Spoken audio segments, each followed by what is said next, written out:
Call the meeting to order. Can I have a mover and a seconder to open the meeting? Councillor Loftus, Councillor Lachance. Moved by Councillor Loftus and seconded by Councillor Lachance, be it resolved that the Committee of Adjustment meeting of May 21, 2025 be opened at 5:30 p.m. All those in favor? Carried. I just want to give notice that Councillor Potier and Councillor Laframboise send their regrets. They will not be here at this meeting. Okay, we would like to begin by acknowledging that we are in Robinson Huron Treaty Territory, and the land on which we gather is the traditional territory of the Atikameksheng Anishinaabe. We also wish to recognize our neighboring community of Doki's First Nation. While we meet today, we would like to take a moment to acknowledge the importance of the lands we each call home. We do this to reaffirm our commitment and responsibility in improving relationships between nations and to improving our own understanding of local Indigenous people and their culture. Can I have a mover and a seconder to adopt the agenda? Councillor Lachance and Councillor Loftus. Moved by Councillor Lachance and seconded by Councillor Loftus, be it resolved that the agenda for the Committee of Adjustment meeting held May 21, 2025 be adopted as presented. All those in favor? Carried. Disclosure of pecuniary interest, Councillor Loftus. None, Your Worship. Councillor Lachance. None, Your Worship. And none for myself. Can I have a mover and a seconder to adopt the minutes of our previous meeting? Councillor Loftus, Councillor Lachance. Moved by Councillor Loftus and seconded by Councillor Lachance, be it resolved that the Committee of Adjustment hereby adopts the minutes of the Committee of Adjustment meeting held April 15, 2025. All those in favor? Carried. This evening, there is a public hearing scheduled for one proposed minor variance, application number A/04/25/SC, Lisette Langloireau. The Committee of Adjustment is holding a public hearing to decide whether to approve a minor variance application. The committee will be presented with details and background to the minor variance application and will receive comments from public and agencies before a committee decision is made. Mr. Dumont, can you explain how public notice was given? Thank you. So in terms of process, notice of public hearing was posted in the municipal office and was sent by mail to the assessed owners within 60 meters of the property subject to the minor variance application tonight. Why you ask yourself 60 meters? Because that is law under the Planning Act, Section 45, which governs minor variance applications. So basically any property that's abutting it within 60 meters will receive notification as part of the process tonight, which is a notice of public hearing, and it just provides a key mapping and description of why we're here tonight and the purpose and intent of why. So that's the notices that was sent out to the neighboring properties as part of this process, and agencies also likely to have an interest in the application tonight. So utilities, generally speaking, Bell, Hydro, those are some examples. Public health for septics, that's another example. So those types of agencies would be also involved in part of this process. So included with each notice was an explanation of the purpose and effect of the minor variance application and a key map showing the location of the property, and the notices were sent on May 6, 2025. So again, prior to this meeting date, we have to send out, somebody's planning board, Nancy and I have to send out these notices prior to this meeting 10 days in advance, so we had sent that out on the 6th of May, which is in compliance with those rules and regulations. Thank you very much. I now declare this public hearing to deal with application number A/04/25/SC Lisette Langloireau. The Director of Planning will advise the purpose and effect of the minor variance application and provide any other information that is relevant to the application. Thank you. Mr. Dumont. So in terms to, just to start this off, so we're here this evening as a committee of adjustment. So committee of adjustment with the role and responsibility is that under the Planning Act. So what that basically means here, you're making a decision, the committee this evening, for Section 45(1) of the Planning Act, which is a minor variance application. So this is a type of application that's been brought forth as part of your agenda with the information that's been shared throughout this process. And what does that mean? Well, basically what that means is the decision you make tonight is based on those 4 tests. That's what ultimately that comes down to. I'm gonna touch on those 4 tests, but I just wanna make sure there's gonna be a lot of information this evening, but I wanna bring everybody back to why we're here tonight and the purpose we're here and the roles and responsibility of the committee this evening, on whatever decision is made. So I just wanna make that very clear to start things off here. So with that said, I also want to start off with the issue. I'm going to maybe skip right to the issue just to share why we're here and then jump into more of the planning rationale, those 4 tests that I'm going to speak to. We also have the agent that's representing the owners here this evening. We have Michelle, so she's here, and we also have some other individuals, neighboring property owners also present this evening, I believe. So with that said, we have a full house tonight, as we all see. And so I wanted to kind of start on, I received objections from the neighboring property, 258 Lake Road, so I have that was part of the information. And I also received Michelle's justification, which she will speak to later. And I just wanted to jump to one of the applicant's position, which was kind of part of Michelle's submission here, just to focus on a key point. So why we're here tonight, and it's in her report that she provided to the committee this evening and shared with our office as part of this process. So ultimately what this all comes down to is that the owners, they didn't know. They didn't know they were contravening the zoning bylaw. We can all, that's what's in the report. They didn't know. And not knowing that they contravened or no longer complying with the bylaw that regulates this dock, they had retained, it says right here, they have retained the services of a contractor. So at the end of the day, they put the onus on the contractor.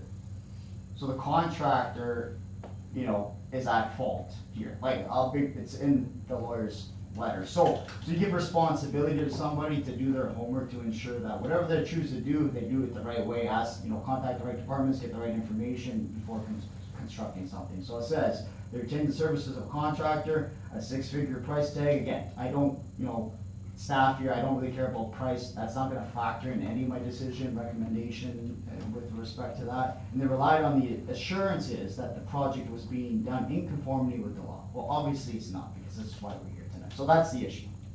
So jumping back into my planning report again, the director of planning with the Sudbury Planning Board. I'm a registered professional planner, and this is basically, I'm going to kind of explain the purpose and intent of the application, just focus on those forecasts, and I'll leave it as that. So, purpose and intent of the application of the variance this evening is we need relief from section 6.4 of the zoning bylaw for the municipality of St. Charles, which requires a minimum side yard setback of 1.5 meters for a water-based structure, such as docks.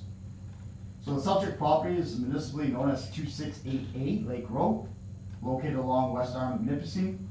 The owners have constructed a new permanent dock structure, replacing the previous dock with a single boat slip. So previously, there was an existing single boat slip that existed, that was removed. Newly built double slip is now currently there, what you see today, and we have some pictures I can pass along as well. So the new dock extends approximately 15.6 meters into the waterway and includes the 2 boat slips. So based on a recent survey, so we have the survey here, so part of this legal, information is very important.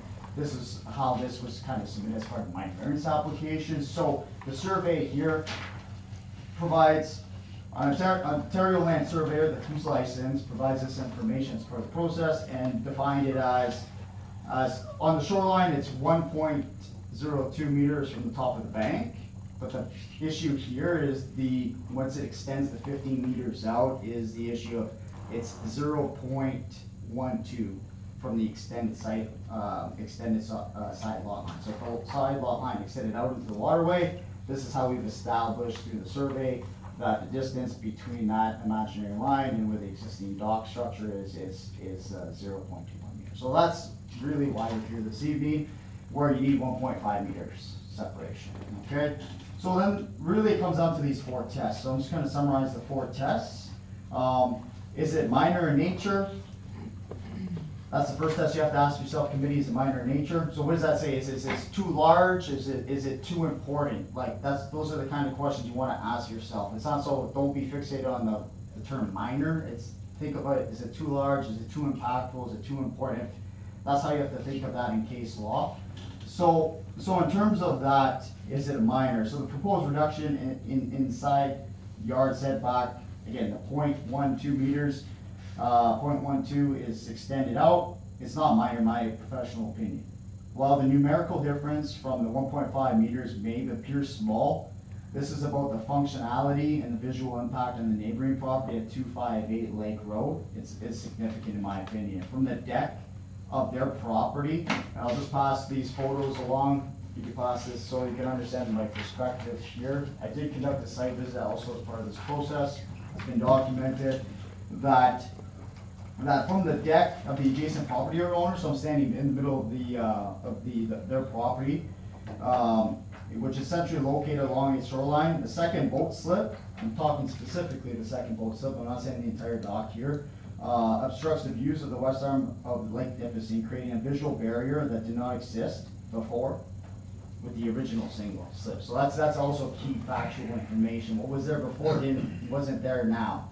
Okay? So moreover, the new dock's total width is, so the new dock width is 12.79 meters along the shoreline frontage, and the frontage of the lake itself is 32. So it's almost, not quite a half, but it's a third.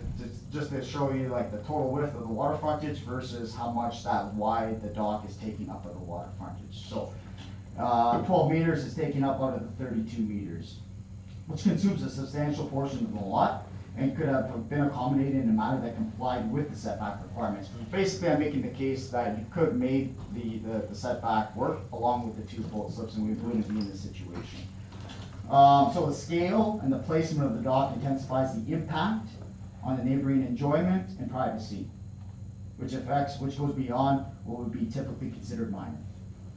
Now, the second test is the variance desirable for the appropriate development or use of land. So is it desirable for the appropriate? The committee has to ask themselves. So the intent of the zoning bylaw and the official plan is always to ensure compatibility, respectful development along the shoreline, while visual privacy, access, and enjoyment are key. In this case, the placement of the second boat slip so close to the shared property line compromises the ability of the neighboring property to use and enjoy their waterfront without interference. So the dock, now fully constructed, facilitates the potential for personal recreational use. So the other issue I had here, and I was very transparent, open, I'm not hiding anything here, is you have that boat slip, but now if you bring somebody to use a sea-doo, or they're fishing, or they're jumping, any recreational activity, that magnifies the impact. It does. It's a fact of the situation, and it encroaches because you only have 0.12. But so if you bring a pontoon in, it's encroaching on the neighboring property. So the newly docked, fully constructed, facilitates the potential for personal recreational use immediately adjacent to the neighboring lot, creating, quote, like I said, undue encroachment. So I always have to ask myself when we're thinking about minor variance in case law, and I'll go back to case law in here. When we go to, if you go to tribunal, what's the big question they ask themselves is, does it create an unacceptable adverse impact? That's what you have to ask yourself. Or they like to say, the chairs of these tribunals, like I've read case law, and they always say, or does it create like an undue adverse impact? It means the same thing, unacceptable, undue. In my opinion, based on the facts I'm providing here this evening, it does for those reasons. Again, I'm just here to give the information. Ultimately, the committee makes the decision this evening. So with that said, from a land use perspective, the development pattern is not desirable as it introduced a conflict in an area. There's no compelling functional or topographic constraints. So I'm saying there's no reason why it had to be located where it needed to be. And that would have prevented the dock from being constructed in compliant location on the same lot, meaning it could have been met the 1.5 meters. The last two tests are important tests as well, the zoning bylaw and the official plan, and it needs to conform. Whatever is being proposed needs to conform to the official plan as well as the zoning bylaw. So in terms of the intent of the zoning bylaw to regulate location of size of structures, particularly sensitive waterfront areas to minimize land use conflicts, like it clearly states in the bylaw, zoning bylaw for the Municipality of St. Charles, no water-based boathouse, deck, dock, or other similar uses shall encroach into the side yard of 1.5 meters if the side lots were extended into the water. So it's very clearly defined, there's no gray area here. So So that provision establishes a clear spatial buffer between docks and neighboring properties, intended to preserve the privacy, protect the access and views, and prevent overdevelopment along shorelines. That's the whole purpose behind that. The applicant's dock, with the setback of 1.02 meters from the top of the bank and extending out to 0.12 meters from the extended side lot line at the second boat slip, does not comply with the provision and effectively nullifies the required buffer zone. So the intent of that 1.5 meter setback is not just to manage physical separation, but also to maintain functionality, aesthetics, and social character of a waterfront development. By placing a permanent dock structure almost directly on the lot line, the variance undermines the regulation's purpose. It negatively impacts the adjacent property owner and sets a precedent for non-compliance with key zoning standards. So therefore, the variance does not meet the general intent and purpose of the zoning bylaw and should be not supported.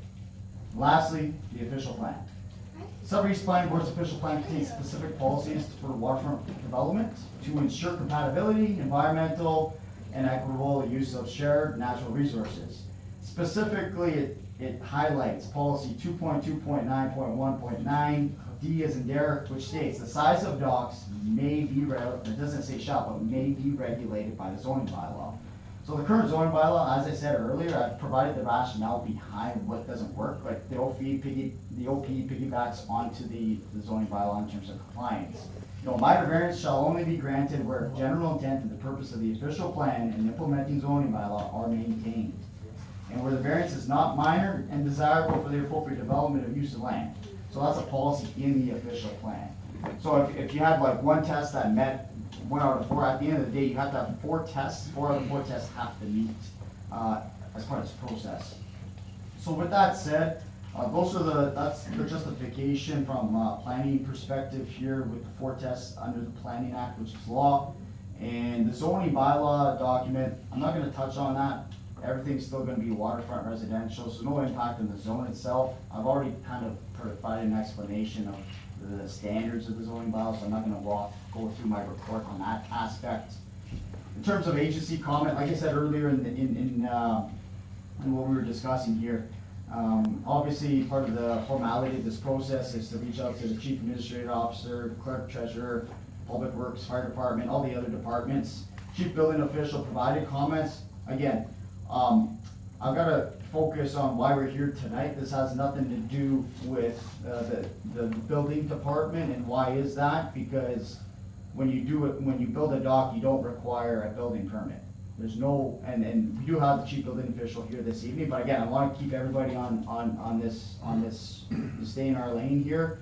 So the question is, well, there's no building permit required for a dock. So I'm not going to get into context of what was shared. It's all there. Everybody had the information. I'm just trying to focus on what's important and what's not important here. So I'm not going to kind of go on that. The important note is no building permit required for a dock, which stems back to why they hired a contractor, and the contractor they trusted, unfortunately, did not do their due diligence. So that's the issue to this problem. So with that said, I did receive as a date of the report, like I shared with you. I'm not going to summarize everything here. Just a letter of objection from 258 Lake Road received, includes some photographs outlining some concerns of the variance. I just touched on what could factor into why we're here tonight. Again, there's a lot of like personal stuff. I got to take that out. I really do. And so the dock is being constructed too close to the property line. That's a fair note, and their concerns, that's fair. And lastly, the dock negatively impacts their use and enjoyment. That's fair. So I extrapolated that out of their concerns. And then lastly, Michelle's response here is quite extensive as well. Open to have a conversation and to ask answer any questions to that.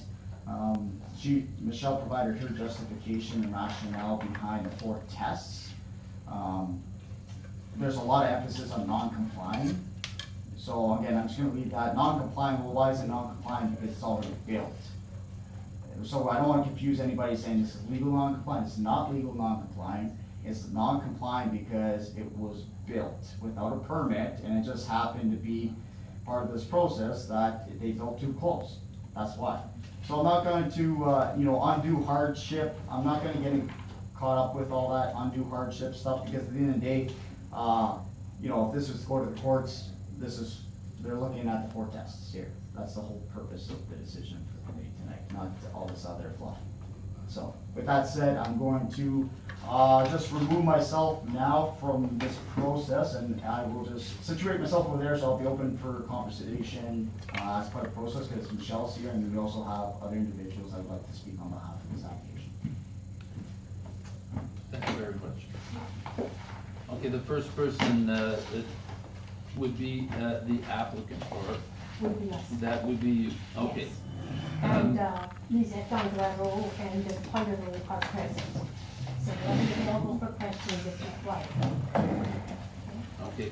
I know I've read it, and I'm sure councilors have read the information, so I don't intend Don't to intend to reread regurgitate it, it. okay. I am glad to hear that you've read it, because, Yeah. yeah. Now, what I want to do first of all is introduce myself. My name is Michelle May. I'm a lawyer in Sudbury, and I represent the applicants in this matter. Before I start, I have some pictures that were recently taken. I'm going to hand them out, but I'm going to deal with them at the end of my presentation. So.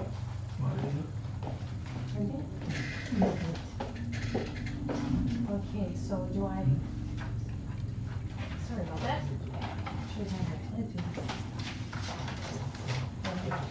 It's better to deal with it in the presentation that way. No. What are you doing? Did you walk one? I know. Okay. I have known Lisette Nanguano and Paulo since they were high school students. I'm dating myself, but just to let you know. And Mr. Dumont did state and did acknowledge that this was not done on purpose. And I can certainly tell you that neither of Lisette or Paul is wired to breach laws or, bylaws, regulations. They follow the rules. In fact, I didn't even know about the existence of a provision in the bylaw requiring a certain setback from the extended lot line into the water. They only found out about that when the neighbors, Mr. and Francois, did communicate with Dr. Rowe in February of 2024, but at such stage where all of the 9 piers had been anchored to the lake bed, and of course were embedded in the ice. And he explained to Dr. Rowe that he needed a 15-foot setback. And this is in text, so it's documented to some extent. At that point, the applicants decided to look into the bylaw to find out what was what. And they found section 6.4, subsection 7, C, and realized that they did have a 1.5 meter or 5-foot setback requirement. They weren't concerned at the time because they were convinced that their contractor had still built the dock at the right place in compliance with the bylaw. Now, I'm not going to go through my submissions with all the facts and all the chronology. Suffice it to say that when they got the letter from the bylaw enforcement officer on July 17, 2024, they contacted me. And I told them that the only way to come to the resolution to determine whether or not there was a contravention was with a location survey. So they hired a surveyor on an expedited basis, and we have the survey of James E. Kirkland, dated August 13th, 2024, which to their dismay and shock showed that we had a problem, an encroachment.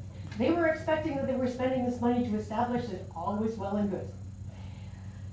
At this point, it was too late for them to shift the dock over by 1.5 feet along the bank and to reposition the angle so that its farthest corner would be located some 4.5 feet away from its present location, due to the prohibitive cost of doing so. So they decided that they would bring this application before the committee, and here we are. We have a problem. We're not saying otherwise. But what we're saying is we have to solve the problem, not just let it lie. Now, my intention is never to focus on the problem, nor should it be yours. Problems don't go away just because you focus on them. What we have to focus our minds to is the solution to the problem. Now, Mr. Dumont quite correctly stated that the committee must be satisfied that the 4 tests set out in section 45 of the Planning Act, and in this case, also in the official plan for each planning area, have to be met. I don't plan to go through my submissions again, but the analysis of each of the 4 tests is in there and rebuts Mr. Dumont's findings. My submission to you is, based on the comments in those written submissions, based on the circumstances of the situation, and with the solution that's offered by the applicants, and which I'll deal with, certainly all 4 requisite tests have been met. For a minute, let's consider the offended provision relating to the required setback in the water. We all know the reason for setback requirements for buildings on land. Unfortunately, we are left to speculate as to the rationale behind provisions for setbacks of structures located in the water. I'm not discounting the fact that your bylaw does have such a provision. It does, acknowledged. But what I have to emphasize to you is that while every zoning bylaw contains provisions as to setback requirements for structures built on land, it's not the case for structures built on water. For instance, the City of Greater Sudbury zoning bylaw, where I basically, my being with, does not have any such provision. Now, I said to myself, you really have to get some input about what the rationale is for these provisions. I couldn't get any help from Sudbury, probably because of the absence of the provisions. Now, the Gravenhurst area, whose zoning does control the placement of structures in the water, indicated that the reason was, quote, privacy. But it's to be noted that the setback in the zoning bylaw for Gravenhurst is 6 meters, somewhat more apt than 1.5 meters to lead to the stated objective. Now, I think we seem to agree that the objective behind the zoning bylaw in question is to maintain community harmony by ensuring privacy and the enjoyment by owners of lakefront properties to views of and access to water. Okay, I don't think anybody's saying otherwise. Now, with that objective and the goal of arriving at a solution, because I said focus on the solution, not the problem, please ask yourselves 2 questions. How are the objective and solution reached by relocating the dock from its current position to that meeting the minimum requirements of the bylaw of being 1.5 meters, 5 feet away from the extended lot line? Next question is, how are the objective and solution reached by removing the encroaching portion of the dock, remaining a lopsided structure to lie out of the 1.5 meter buffer zone? I submit to you that there will be no improvement in privacy, views or access by the removal of the encroachment from the buffer zone. There is no no doubt we did not want to be in that buffer zone. There is no doubt we could have been out of the buffer zone, but unfortunately, we are in the buffer zone. We would never apply to this committee for permission to build in the buffer zone when we could build outside of it. We're just stuck with what we have. Now, where there can be, as Mr. Dumont stated, a legitimate concern is in the use of the west side of the dock for recreation, for instance, watercraft and boat parking. Please note that there is no such restriction in the case of a structure that's erected in compliance with the setback requirements. So if the structure was 5 feet away from that lot line, you could put a big honking boat and nothing can be done. So there is no restriction. Consequently, the applicant's willingness to alleviate the neighbor's concerns by suggesting to you the imposition of a condition to the approval of this application to ensure restricted use of the encroaching side of the dock is by far the best solution for all. To the applicants, evidently, because they will be able to maintain the as-built position of their dock.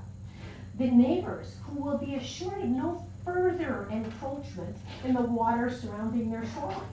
To the municipality, whose concern with setting precedents will be eliminated. There is a condition, there is an agreement. To the neighborhood, who will benefit indirectly from the improvements made by the applicant. This committee's decision to grant the application on the conditions suggested by the applicants is the best solution, resulting in a win for all. How can you beat that? With respect, you have the authority, and I ask you to overrule the planner's recommendation. A decision to deny the application results in a loss for all. The loss to the applicant is evident. Okay? The neighbor's loss is that they remain subject to interference by recreational use along the west side of a dock relocated to comply with the zoning bylaw. And they could see the installation of a boathouse just beyond the 125-meter buffer zone. Much worse results. The municipality's loss is that the conflict in the area will not be minimized, it will only be exacerbated. And the neighborhood's loss is of the benefit from the applicant's improvements, which improvements enhance the flavor of the area. Now, the removal of the dock, or the removal, or if it's at all possible without affecting the structural integrity of the dock, the modification of the dock to remove all of its components situated within the buffer zone will certainly impose a hardship. And by the way, there is case law with respect to the Committee of Adjustment being able to consider hardship, okay? Hardship, and that hardship is going to disproportionately outweigh the little or zero benefit to their neighbors in terms of privacy and enjoyment of their property. Now, before I wrap up, I just want to refer to a couple of the pictures that you have and to the pictures that have been presented to you. I want you to note the key map that's attached to the planner's report. It's not a survey, but it deceptively shows the west boundary of the applicant's property as flaring from north to south, supporting their contention that they were under the impression that they were parallel to the lot line and within the buffer, outside, I should say, of the buffer line. Now, the pictures that were presented to you by Mr. Dumont, please note, they're winter pictures. Now, they show the dock elevated from the ice due to reduced water levels, and they give the impression of a greater impact on view. In fact, that dock, as you will see from the photos, sits about 18 inches above the level of the water. There's no such obstruction. Now, the pictures that you have, and I should look at those so I can, the first ones are a depiction of the dock in question. So, from the perspective of the applicant's property, one with the photographer standing at the end of the dock, and the other one from the cottage. The other pictures are for you to understand the improvements made to the neighbor's property. They have a large boathouse, a stationary dock, and a floating dock. So they have significantly more improvements than the applicant's dock. The next series of pictures shows the relationship between the improvements made by the applicant's dock, and the improvements made by the neighbors, okay? And you can see that there doesn't seem to be a big concern with respect to great impact and obstruction. Note also that the floating dock has yet to be attached to the stationary dock. Consequently, its location is nearer to our dock than it would be by about 4 feet. Also remember, it's a floating dock. There's nothing preventing it from being relocated if it causes the neighbors any grief. So those are the final pictures, okay, which are the last 3 pictures, are pictures of the view from the neighbor abutting the objecting neighbor's property to the west, okay? That neighbor, when looking out east, sees a boathouse. I submit to you that that view is more obstructed than is the view by the neighbors situated, the objective neighbors, let's call it that way. Now, all that said, I'm not trying to attack any development made by anybody. I'm just here to say all shoreline development must be respectful. But even if in compliance with the bylaw, there's always going to be some effect on view. Smaller in the case of docks, larger in the case of boathouses. Now, finally, you have two notices of decisions that have been presented to you, the black and the white. Denied, approved. I hope to have a third one presented to you for your ease of operation, which would be approved on condition. However, I understand that the amendment has to be moved by a member of the committee, it has to be seconded, and the committee has to approve the amendment. Now, the amended notice of decision that I urge you to move, second, and approve is the approval of the application on conditions. That would read as your approval reads with the following changes. At the beginning of the second paragraph, declaring the decision, you would say subject to the conditions set out in this notice of decision. And then after the public, hearing inquiry section, I'm just gonna get to my notes and get this right. Oh, okay. You would insert the following, or the wording can be as the municipality feels is appropriate. The variance is granted upon the following condition: that the applicant enter into an agreement with the municipality of St. Charles to ensure that no mooring cleats will be affixed to the west flank of the applicant's dock, and that locating, parking, and/or mooring of boats and watercraft along the west flank of the applicant's dock shall be prohibited for so long as the dock continues to encroach within the 1.5-meter setback area required under section 6.4C of the St. Charles zoning bylaw 21426. And that such agreement may, at the discretion of the municipality of St. Charles, be registered against the applicant's title. And the municipality of St. Charles shall be entitled to enforce the agreement against the applicant and against any and all subsequent owners of the land. The concern of further encroachment is nullified. The possibility of encroachments, if the dock was relocated to the right place, would not be as good a result for the neighbors. So I'm urging you to select the choice suggested by the applicants, and I respectfully submit that by doing so, you'll be doing the right thing, and you're going to be solving the issue for the benefit of all concerned. Those are my comments. Now, if you have any questions of me or of my clients, we're here, and of course I know there are some other people here who might want to have comments. Okay, are there any questions or comments from members of the public? We want to hear all comments before we start asking questions. So anybody else from the public? Can I have a show of hands of who intends to offer testimony or comments? Okay. Okay, make your way again.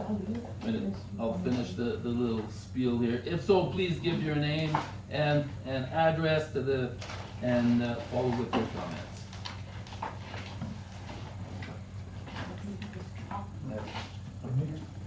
Gilles LaFrancois, 258 Lake Road, the neighbor. Okay. And your comment now. No, good. Make your way forward if you want. I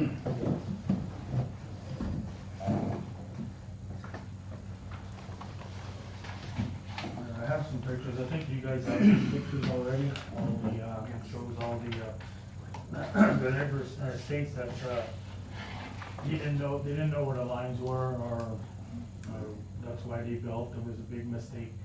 But as it shows over here, these were drawn before the project even started, where it shows my stakes where it was previously. I had it surveyed 2 years prior. The stake was still there. From the stake, they drew the line in the water, knowingly where the line was, right from start, couldn't get go. So, you know, you can't use it, well, we didn't know, sorry. But, like I said, you have the pictures there. The address, the neighbor, my boathouse, that was not my project, that was there when I bought it. The boathouse has been there for 50 years or whatever, as far as I know. You know, so it wasn't my project. I buy the property with the boathouse there.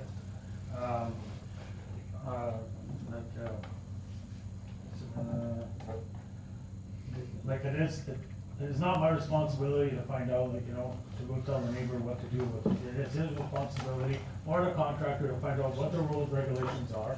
They're obviously there, you have a bylaw, it's there to protect us.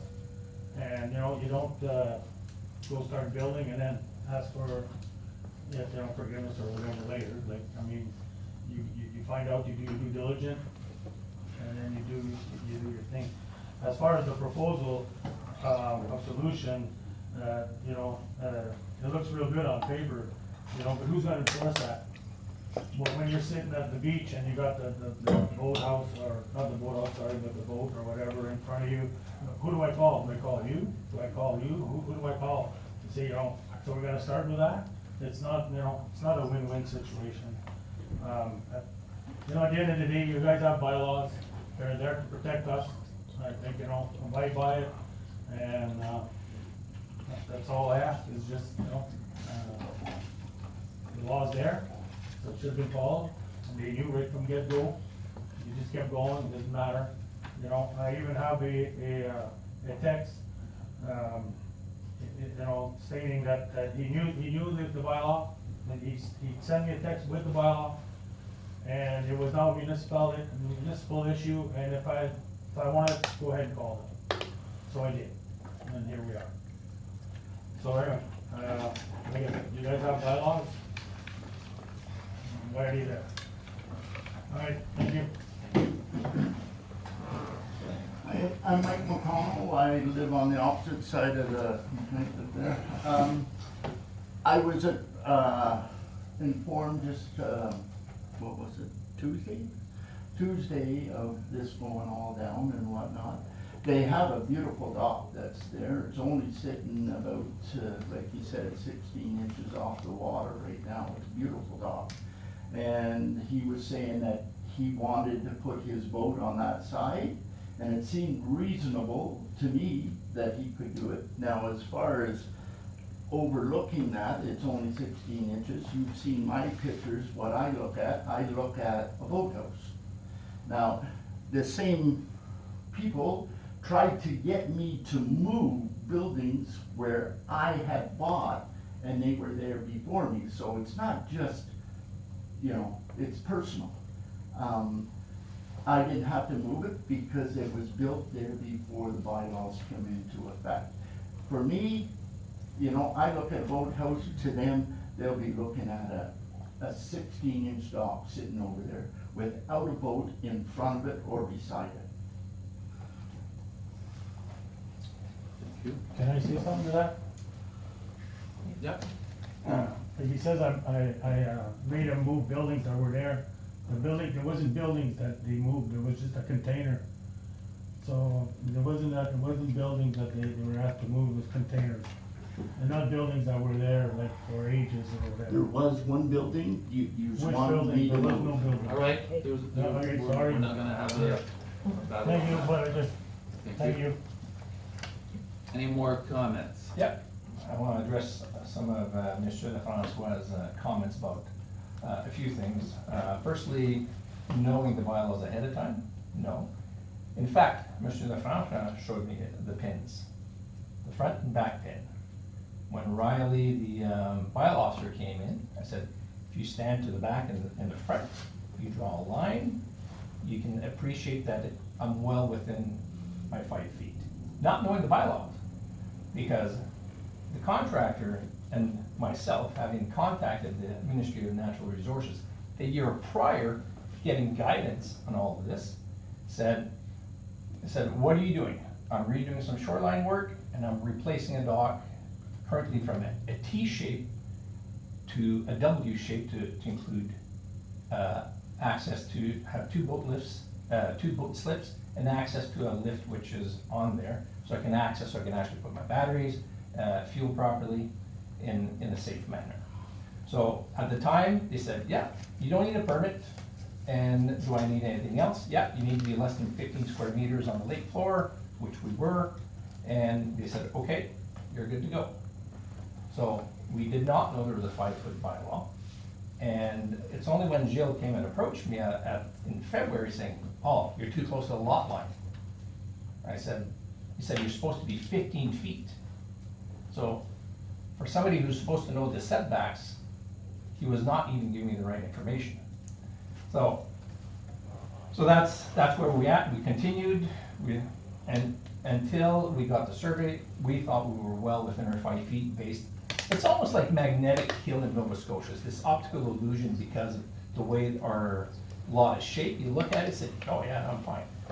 Okay, and yes, the contractor went and put in those lines. It wasn't Jill, it was the contractor saying, "Okay, if we extend this far," we put a pin there, and he said, "Okay, if we extend from the lot line and using the hydro pole, which is very close to the lot line," he said, "We're safe, we're on our side."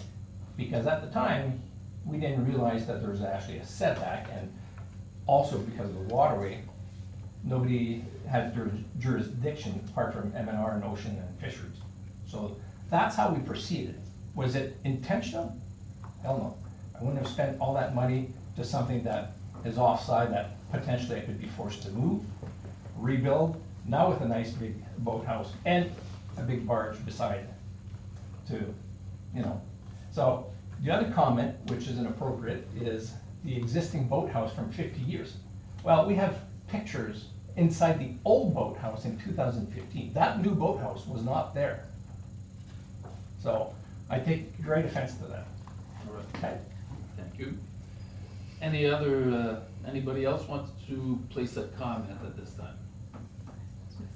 No? All right, thank you.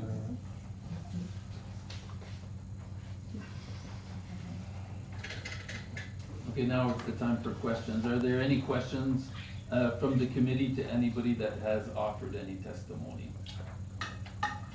Yes. I would just like to know is that obviously the lawyer said the contractor was at fault. When you found out that when you got the survey and you realized what was happening, why wasn't it stopped and why wasn't it brought to the municipality at that time? Okay. It was stopped because it had to be stopped for a period with the M&R. But you have to remember that by February of 2024, the 9 piers that support the dock were all anchored into the waterbed and filled with rocks. Okay, so they were ready to go. By the time Mr.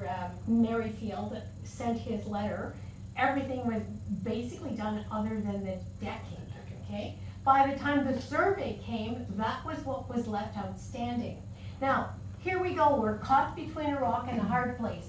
Do we leave the piers submerged so that to create a safety hazard, or do we proceed with the decking? So that's what happened. The decking got put in because if it hadn't been put in, we could have had a slew of navigational issues because we had these great big anchored piers in the water. So that's what happened. If it had been caught in an earlier stage, we could have fixed everything, but the stage that we found out was such that the cost of undoing and redoing was prohibitive, and the thought was to come to this committee for a minor variance, because as we submit, those 4 tests are met because the impact on the neighbor doesn't, he says 5 words about impacting his enjoyment, but I don't think that's the issue. Any other questions? No. Councilor Deschamps? My understanding, both parties had a survey conducted.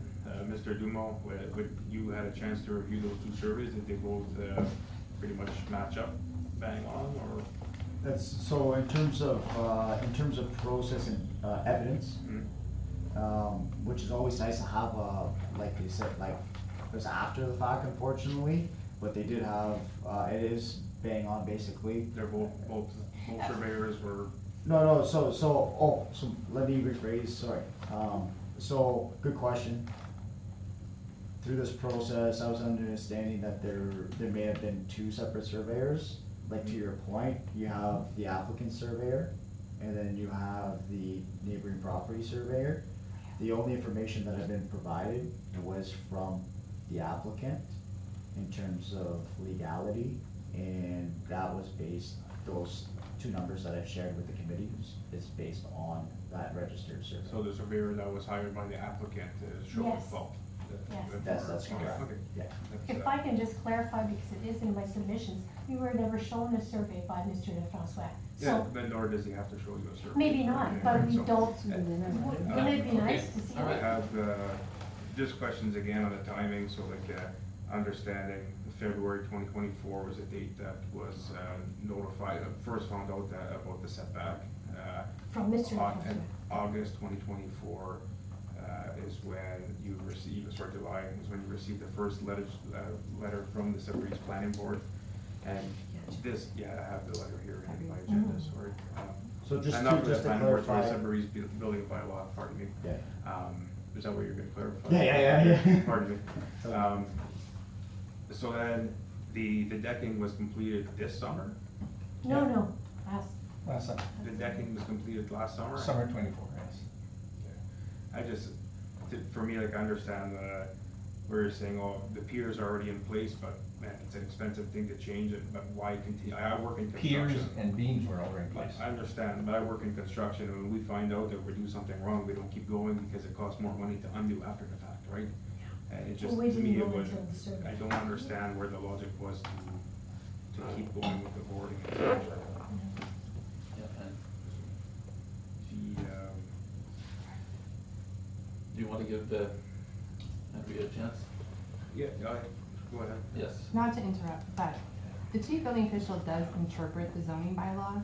So had the municipality been contacted in February of 2024, when the proponents were made aware that there was a zoning bylaw, which means a municipal bylaw, there was no contact made with the municipality. They were able to reach out with the M&R to get their comments. We were never given a chance to give our comments in the situation. I don't know why that wasn't asked for in 2024. And I agree to say that at the time when the piers and beams were in place, would have been a perfect time to find out that the change needed to be done. And also, the owner of a property is the person in charge of anything that goes on that property. It is not up to the contractor, it is up to the owner of the property to make sure that they are following applicable law. That should have been, we should have been contacted in February of 2024. I should have spoken a little while ago. My name is Giselle Mahesh. Can I speak? We'll let Okay. Councilor Lachance finish first. Okay. No, I agree with, kind of, like, I work in construction, we know how the process goes, when it's time for a change order, you do the change order before you can, because you're just throwing money out the window. If after the fact, you're told to rip it out, then you just threw that much more money out the window, right? So, I guess I don't understand the safety side of it. It's not hard, you do like any other rock, and you just put a float, and that's it, that's all. You float a jug, and that's, but yeah, it would have been nice. It's not very visible at night.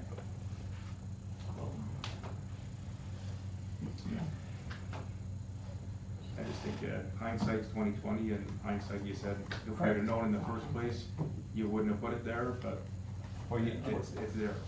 just a follow-up, for years, Mr. Lefrancois had my number.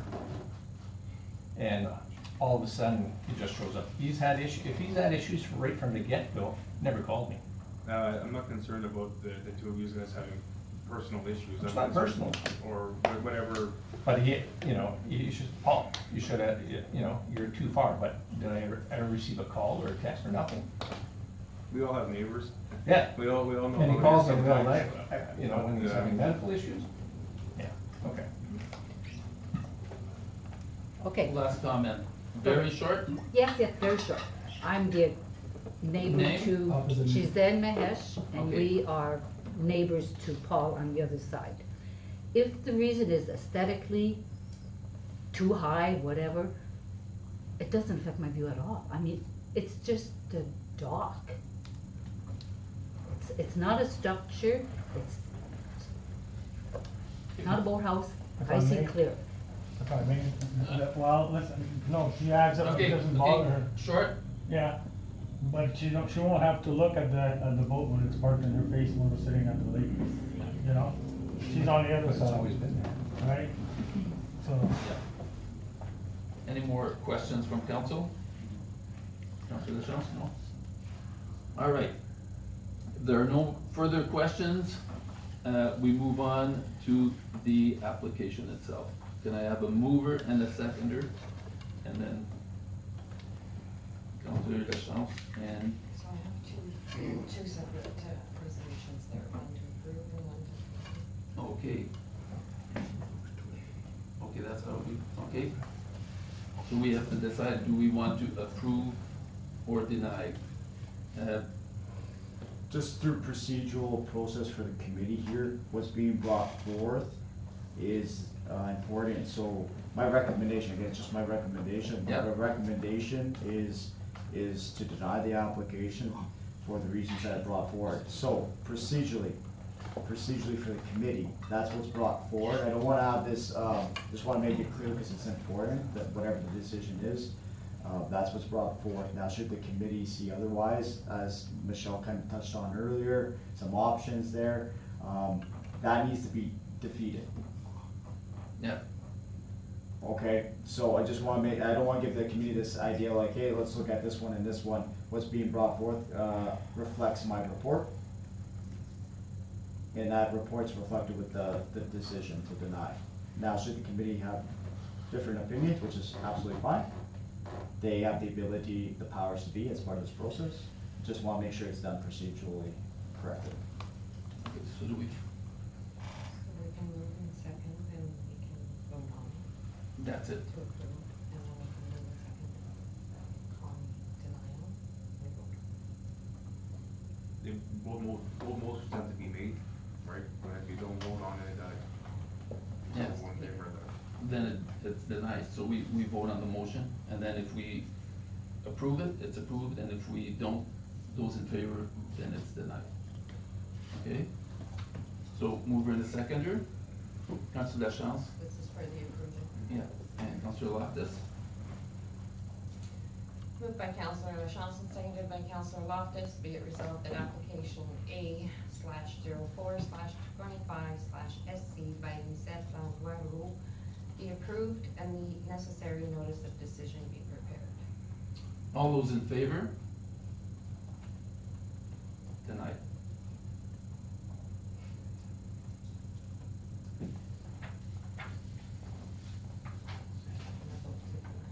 Now we have to vote to deny also? Okay, mover and a seconder. Councilor Loftus and Councilor Lachance. Moved by Councilor Loftus and seconded by Councilor LaChance, be it resolved that application A/04/25/SC by Lisette Langlois be denied and the necessary notice of decision be prepared. All those in favor? Carried. Please be advised that a specific person or public body or registry owned may appeal the decision to the Ontario Land Tribunal by filing a notice of appeal with the clerk of the Municipality of St. Charles. The notice of appeal must set out reasons for the appeal and must be accompanied by the required fee which is prescribed under the Ontario Land Tribunal Act. This fee should be made payable to the Ministry of Finance. All comments will be treated as public records and given out upon request. Can I have a mover and seconder to adjourn? Councilor Lachance, Councilor Loftus. Moved by Councilor LaChance and seconded by Councilor Loftus, be it resolved that the committee of adjustment meeting for May 21, 2025 be adjourned at 6:28. All those in favor? Carried.